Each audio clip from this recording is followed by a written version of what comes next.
Welcome to the next episode of Take a Break. Take a break. Keep the whole world guessing. Take a break from the human race. Take a break when it gets depressing. Take a break. Pat Armistead is a voice for all that is joyful. In this series, she brings a fresh approach to emerging consciousness. Through conversational, social and emotional intelligence, she and her guests explore new models of leadership that embrace humour, empathy and compassion.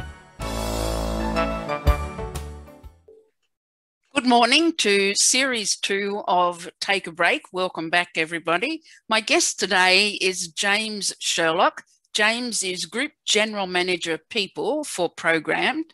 This is a company of some 26,000 staff represented in Australia and New Zealand, and in both those countries provide staffing, operations and maintenance services.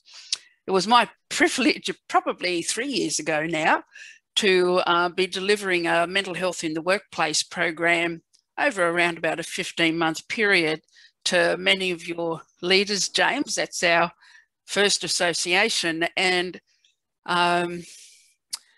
you know, while I need to say I was astounded at how ready 450 of your leaders, predominantly male, were ready and willing to take on this new information to equip them principally to be having brave conversations all around, you know, mental, psychological well-being.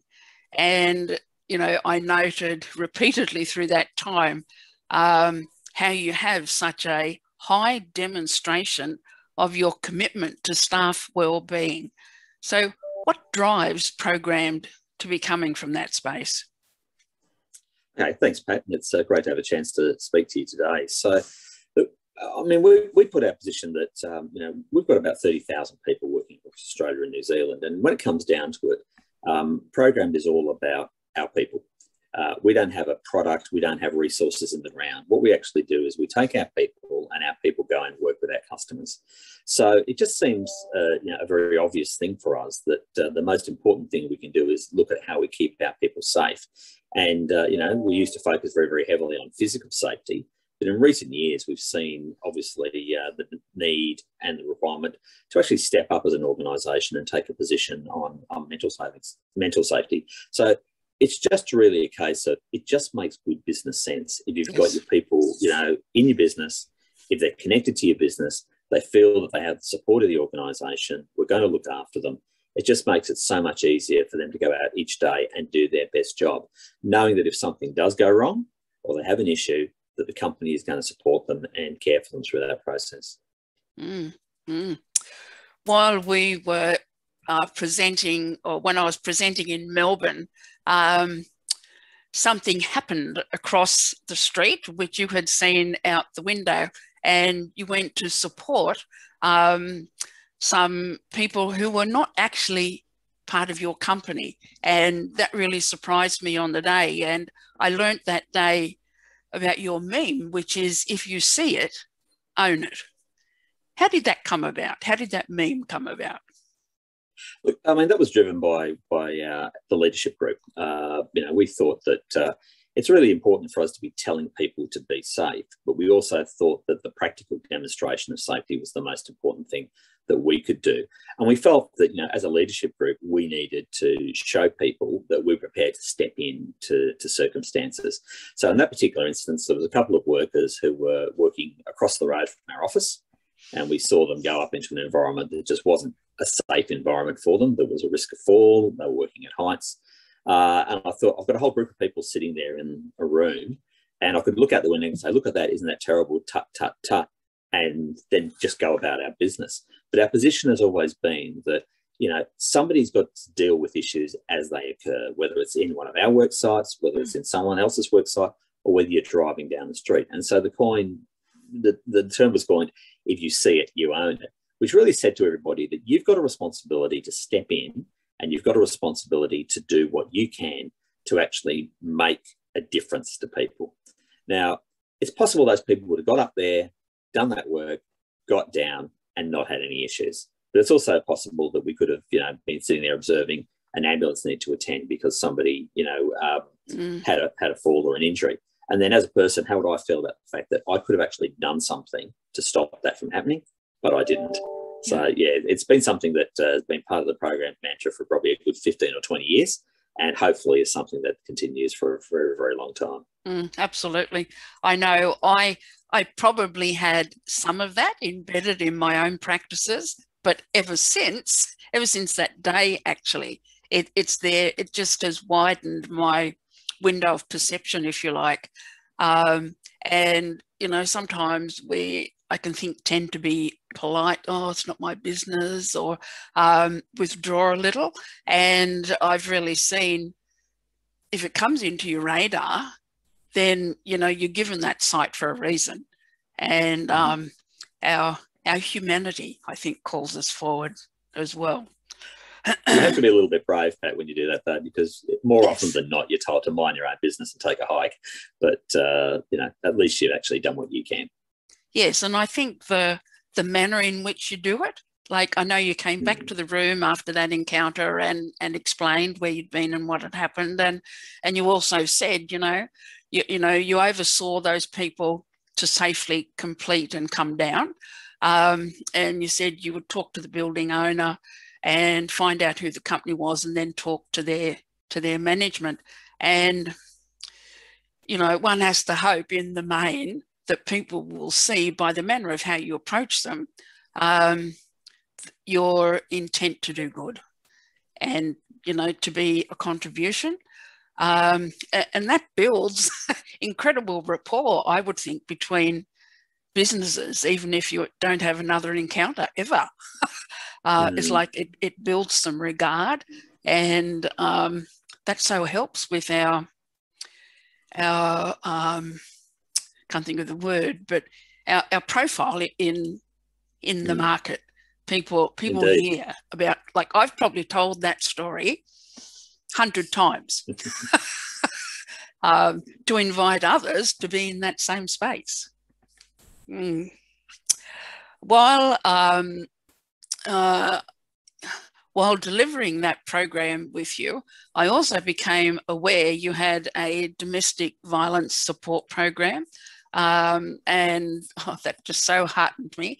Can you tell us a little about, that's been in operation some years, how did that come about?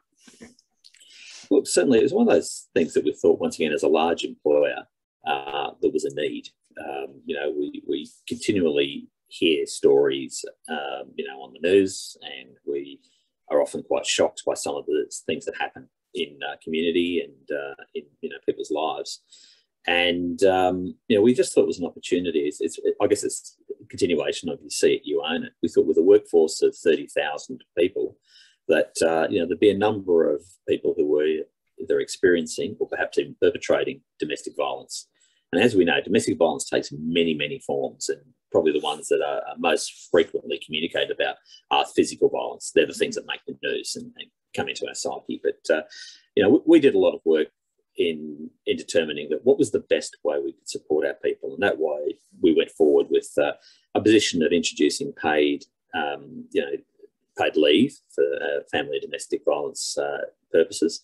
And that applied not only to our permanent workforce, but we also extended that to our permanent casual workforce. So having a large number of casuals and recognising they could also fall into that situation and need that support, that was an appropriate thing for us to do. We also thought that we need to go a little bit further and, make sure that people had the resources they need. So if somebody needs a mobile phone or they need a computer, because their partner's denying them access to those sorts of tools to help them actually plan, how they protect themselves, that we can, provide those tools. And also if someone needs emergency accommodation or emergency cash, we're also quite willing to, provide that. And just last week, had an approach from one of the businesses saying, hey, can we set up some emergency accommodation for a person in a particular circumstance? And so we felt that was really, really important. But we also felt it was really important to have a network of people in the business who could be the contacts so that people felt they could act with authority. And so we set up what we call, I guess, a care network of people who originally started with family domestic violence, but that role's now been expanded to providing support to people who might be in crisis across any area of their life.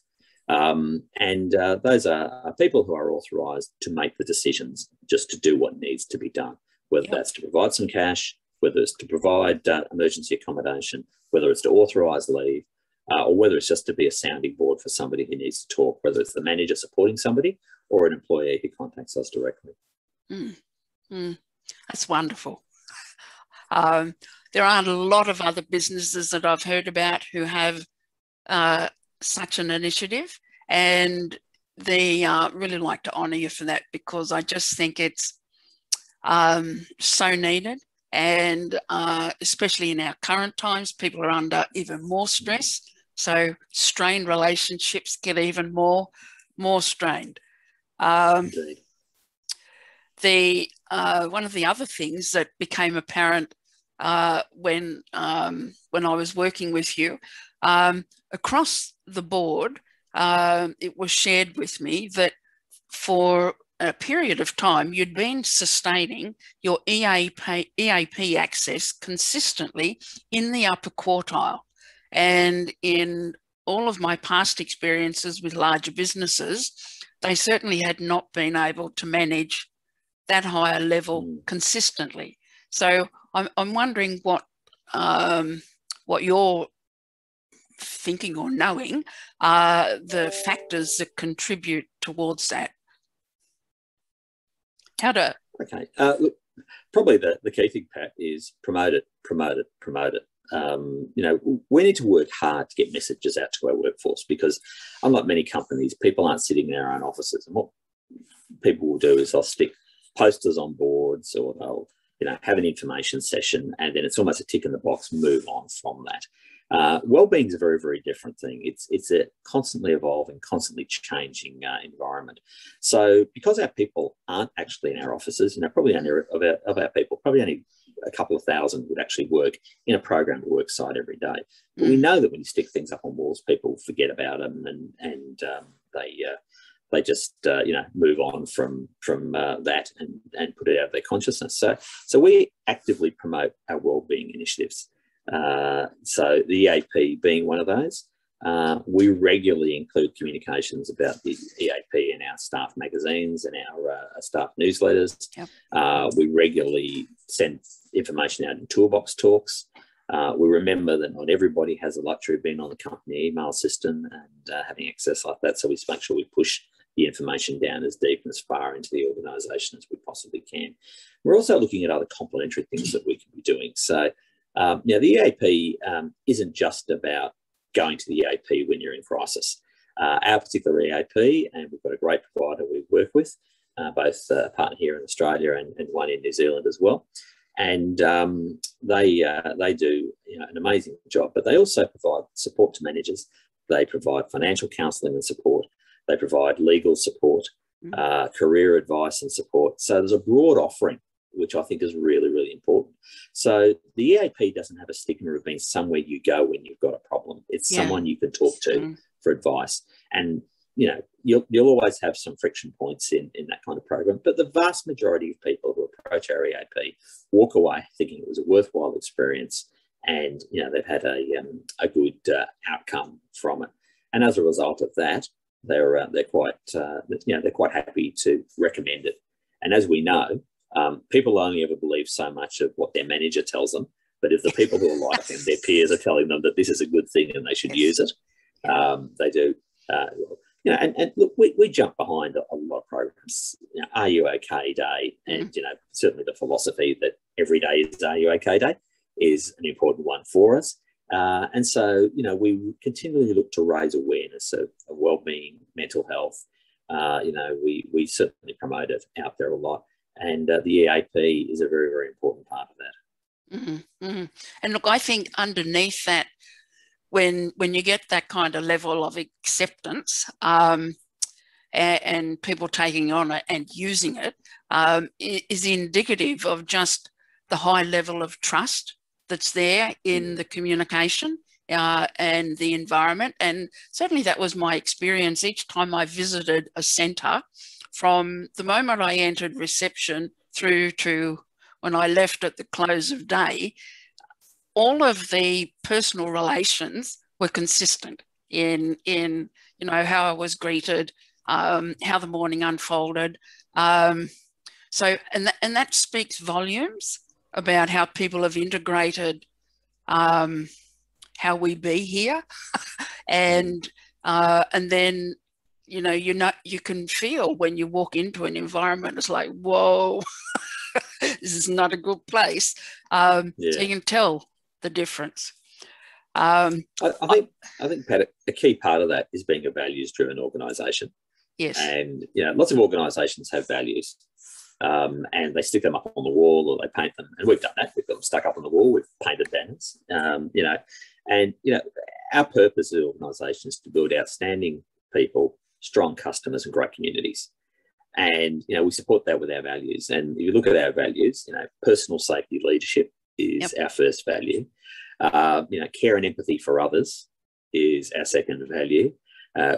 Good customer service is our third value, and diversity, inclusion, equality, and wellbeing is our fourth value. And if you look at that, they're kind of very different to a lot of the values you'll see in other organisations, because they're very people-centric, which reflects the fact that we're a very people-centric organisation. Yes. Now, do we get it right every day of the week in every circumstance? Absolutely not. And so, we also have a philosophy that, we believe people come to work each day wanting to do their best job. And when something goes wrong, what you're trying to do is find a way forward. And so we believe we can continually learn and continually improve in the way we do things. Mm-hmm. I lived in New Zealand for 20 years. And while over there, I met two business leaders who functioned very uniquely in my view. Neither of those, they were men, neither of them actually had an office. And they managed their business, which was throughout New Zealand, by walking around. And I certainly saw you, pre the current circumstances, being in that position. You came to many of the workshops that I delivered, but you also shared the degree to which you were on the go, because I think I asked you a question one day: how on earth do you manage this many people? And your response was, I'm out there. I'm continually out there amongst groups in all the different states, being part of whatever's happening. And I really want to honour that because there's so much more can be learned. I'm sure you can't personally know 30,000, but your presence and the consistency of that relationship and visibility certainly helps with people seeing you as part of them, as opposed to some distant figure that they don't get to relate to. Yeah, I think that it's certainly been a very different 16 months. It was the last time I actually visited one of our branches, and I reckon during that time I've hardly even been able to get back to the Melbourne office here because we have here in Victoria spent a lot of time being asked to work from home, which we've certainly looked at how we do, and it presents challenges. It presents challenges to keep people connected. It presents challenges with culture, and we've just got to work hard on those. It's remote working takes quite a drain on a manager. You spend a lot more time doing things in a structured manner that you would do informally. When you have your team sitting there, you walk into the office, say, "Hi, everybody, how was your weekend?" You bounce from desk to desk and you have that.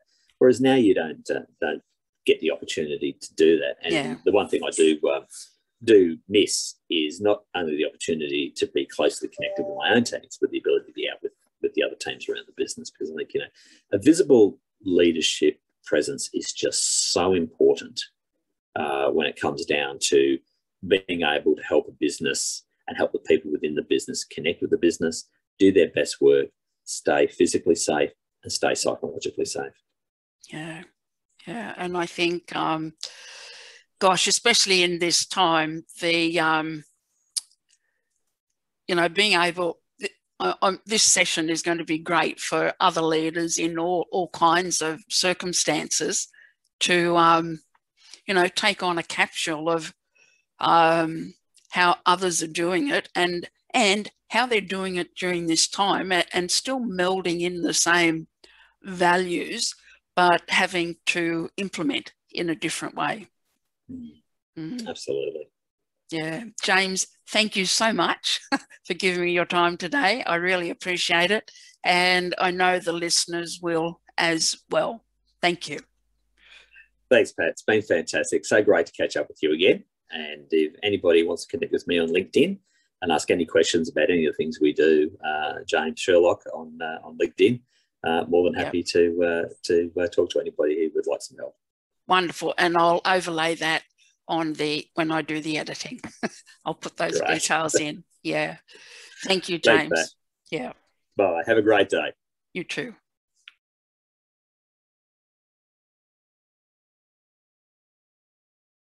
Take a break. Thanks for taking a break with Pat Armistead. Take a break. Join us next time for more. Take a break. And be sure to like, share and subscribe for updates. And don't forget to click the bell for notifications. Bye for now.